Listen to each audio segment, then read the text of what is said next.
We are previewing Week 11 in college football here at SBR Forum Videos. I'm Peter Loshak. We're talking right now with returning guest Steubenville's own T.C. Williams from GameDayInsiders.com. Steubenville's own T.C., thanks for coming back with us this week. Peter, my friend, thanks. Man, that's a cool-looking cat right there, man. I don't know if you're a positive EV handicapper. You sure as hell look like one. That's for damn sure, Steubenville's own T.C. Well, thank you, sir. But by the way, all joking aside, great frickin' pick on LSU last week. I mean, you know, it was a relatively easy cover and probably should have been even easier. LSU completely outplayed them. Great pick, man. Congratulations. Hey, thanks. But like my old man says, a broken clock is right twice a day, so that's true. Don't get too high. Well, no.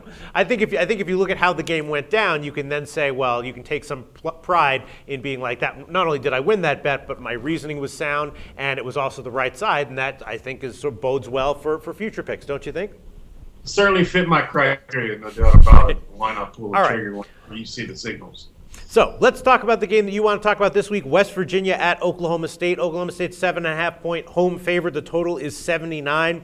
West Virginia, of course, has lost 3 in a row. Their supposedly explosive offense has completely stalled. Oklahoma, they're also having issues on offense. They are showing signs and flashes of their expected big play ability, but they're not doing it consistently. I'm actually thinking that the under 79 here might be a great play. I've also read that there's might be some questionable weather as well. I'm liking the under 79. What's your lean here? I'm afraid too many weapons on the field to do the under, but I'm actually leaning. I'm leaning Oklahoma State. Mm-hmm. As you know, I like to buy low, but the elevator hasn't hit the floor on the Mountaineers. The stark reality of playing in the Big 12 is only just beginning to set in Morgantown. It's not going to get any easier this week. So then you think that that West Virginia's problems are likely to get worse, that it has been an aberration, that they're not going to revert back to what people were expecting from them this year? Peter, I really think the blueprint's already been drawn up on West Virginia. Yeah. You bring pressure, disguise coverages on Geno, you challenge their receivers, and then you just simply run your normal offense. So it's that easy, huh? And Oklahoma State is, it seems a little bit, I feel like the public is going to be all over Oklahoma State in light of West Virginia's last 3 losses. But sometimes, the public is right. Why are you, if you say there's too many weapons on offense, I assume you're talking about Oklahoma State's offense, right? Well, Tavon Austin, for example, Stedman Bailey, and when Geno is dialed in, I mean, they're playing pretty well. In fact, their points per game average is actually better than the Cowboys. Mm-hmm. However, that's one of my key points. We could probably talk about that a little bit later in the video. But the thing with West Virginia, I actually thought Texas should have been dialed in on them because Maryland actually brought the blueprint. And their defensive coordinator brought pressure. They just didn't have enough offensive weapons to counter West Virginia at the time. Mm-hmm. Now Virginia is in Big 12 competition. They're in way over their head. Right. They're actually when they got exposed against Texas Tech. They're 0-3 ATS since that time. Right.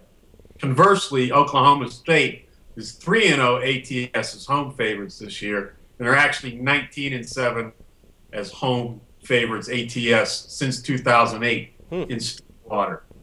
West Virginia's never played in Stillwater. They haven't seen a hostile environment like that. They're just not experienced with it. I think it's going to be an issue when they have to travel west again. No, it makes some sense to me, but I'm still kind of like loving the under. I mean, that's a super high total. If you look at the past scores of Oklahoma State's games have not been going into the stratosphere recently like they usually do. West Virginia's offense is stalled, as we've discussed, and there's supposed to be some questionable weather, which will be at least a minor help for the under. But you don't endorse that play, huh?